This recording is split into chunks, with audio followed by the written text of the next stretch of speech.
Kamusta mga portal ng balita sa inyo? So today, if you are a Dragon Ball fan or isa kang action figure collector, siguradong magugustuhan mo ang video natin ngayong araw. Dahil today, we are going to unbox a figure from Dragon Ball Super Dragon Ball Heroes 5th Mission at ito ang Prize 8. Kung natatandaan nyo mga port is na i-unbox na natin ng dalawa sa may Super Dragon Ball Heroes 5th Mission. Ito yung B na si Goku Blue at yung D na si Super Saiyan 3 Broly. And now, para sa may Prize A, ito na siya. Yan. Napakalaking box din mga aport. So, ito ang Crimson Mask Saiyan. Super Saiyan 3. Actually, ito yung Goku Rose. Actually, ang figure na to ay isa sa pinaka-hype sa may Ichiban Kuji lineup. Kaya, tignan natin kung talaga bang karapat dapat siya sa pagiging hype na yan. Ang Crimson Mask Saiyan, isa sa mga most favorite fan character sa may Super Dragon Ball Heroes. At ang figure na to ay ang Super Saiyan Rose na full power version. At talaga naman napaka-insane. At bago natin i-unbox to mga port, shoutout muna tayo. Shoutout tayo kay Kamikura Otaku from Abu Dhabi. Yan, sa kanya natin nakuha ang figure na to. Napakabait ni Bossing. Meron pa siyang pa-freebies. Ito ang kanyang pa-freebies sa atin. Yan. Super Saiyan Blue na Gogeta. Napaka-solid din mga port. Maraming salamat, Bossing.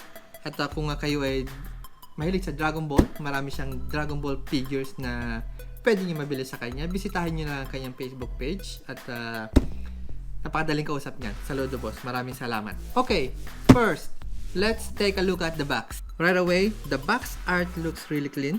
You got a big image of the figure in the front, showing off that rose hair and the Crimson Mask Saiyan outfit. On the sides, you can see different angles of the figure, which is always nice because you know exactly what you're getting. The box shows the full pose and honestly, it really looks dynamic even before opening it. Alright, no more teasing. Let's unbox it. This figure is a BIB condition, back in box. As you can see, we have a small damage here. Actually, I don't care. Mas importante sa akin yung laman. Ayan.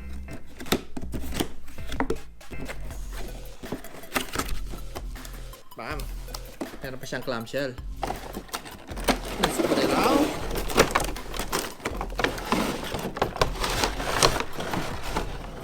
There you go. So we got this figure packed in plastic, the clamshell. We call it clamshell, which is what you want to expect from your figure. Everything's secure. Wala namang sign ng any damage, which is really nice. Let's take him out.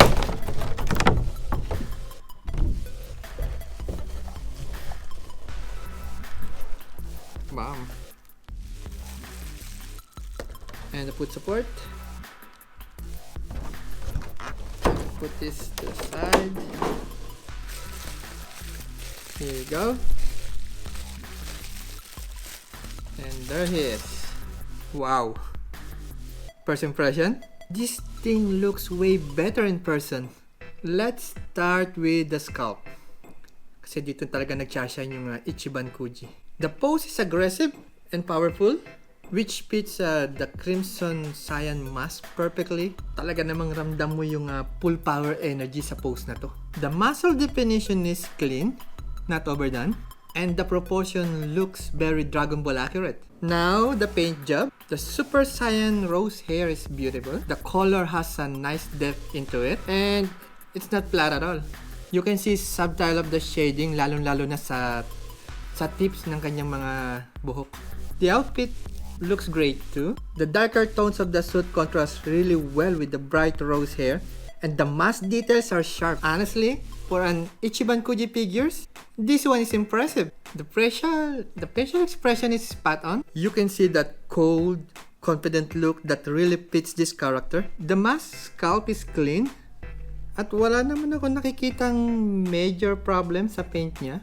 As for the build quality, the figure feels solid. Isa ito sa mga figure na although Super Saiyan 3 siya, mahaba ang buhok, kasi ang Super Saiyan 3 is prone siya sa pagtumba patalikod dahil nga mabigat ang kanyang buhok. Isa ito sa mga hindi ka magwo-worry na tutumba siya. Parang stable niya napaka-stable niya. dahil din dito sa may foot support niya. Tingnan nyo. So yan. Yan siya kapag naka foot support. Hindi na kailangan ng support yung buhok. Hindi siya tumutumba mga aport. Napaka-solid. So compared to standard price figure, this feels a step above in terms of sculpt and presence. Maaaring hindi siya ka-level ng mga high-end scales, but for the price and availability, it's absolutely worth it. Lalo-lalo na kung fan ka ng Super Dragon Ball Heroes. At pagdating sa shelf mo, talaga namang isa ito sa mga mag-stand out dahil sa Super Saiyan 3 siya. Stand out lalo-lalo na yung buhok niya at yung kulay nito mga aport, yung rose. So, final thoughts. The Ichiban Kuji Super Dragon Ball Heroes Pip Mission Prize A Crimson Mass Saiyan Super Saiyan Rose Full Power is a solid pickup with a great scalp, strong paintwork, and a powerful presence overall. Kung pan ka ng Dragon Ball Heroes, pan ka ng character na to na si Goku Rose, this is an easy recommendation, lalo-lalo na kung meron kang shrine nito. So, size comparison mga aport. Tignan natin ang kanyang size, side by side. So, may Grandista, old Grandista na Goku Omen. Yan ang kanilang size comparison. Hindi sila nagkakalayo mga aport. Tignan naman natin sa may Solid Edge. Yan. Nanlate na naman sa si Vegeta. Tignan natin sa may isa pang Ichiban Kuji price figure kay Raditz.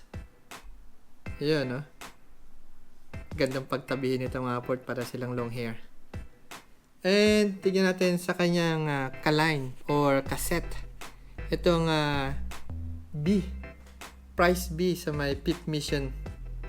Ayan, ang Super Saiyan God Blue Goku. So please mga aport, let me know in the comment section what you think about this figure. At ito nga mga aport, ang Ichiban Kuji Super Dragon Ball Heroes Pip Mission Prize A Crimson Mass Saiyan Super Saiyan Rose Full Power. Nirelease siya noong December 16, 2023. Manufactured by Bandai. Ang size niya mga aport ay 25 cm at ang product line niya ay Ichiban Kuji Materials is PVC. And that's our vlog for today. Kung bago ka sa channel ko, please huwag mong kalimutan i-click ang subscribe button, click mo na yung notification bell, i-follow mo na rin ako sa aking Facebook page para updated ka sa mga bago nating video. Kaya paano pa nga ba? I'll see you again sa susunod nating video.